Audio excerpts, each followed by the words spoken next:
binabayaran ng ganyan. Kasi hindi nga nila binayaran yung sahod niya. Ayan. Nag-o-offer siya pero isipin mo, babalik ka, wala pa naman yung pera. Paano yun? Oh, pera mo yun. Magdadagdag na naman ng ano, hindi babayaran. Papailap na ito. Kagabihan sa amin, may judgment na eh.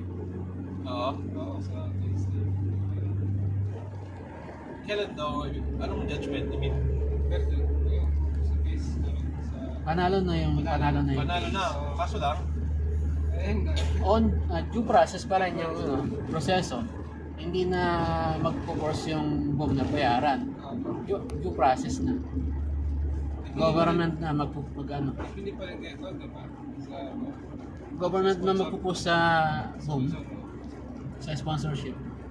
Tatlo yung sponsor eh. ito pala no? Dalawang Solaite, isang na daw. Kaya ka sa katwa? Dalawang Solaite. Eh malakas yung Solaite. Malakas yung si Ali, tsaka si... Dalawa yun. Namatay yung matanda eh.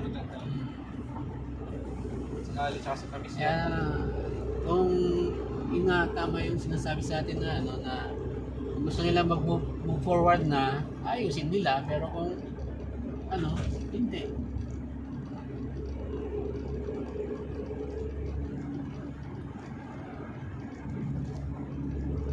Travel ban mo yan. Oo, ayos na makakalabas. Kasi lang matatanda na kasi yun eh, kaya hindi na naman problema yun.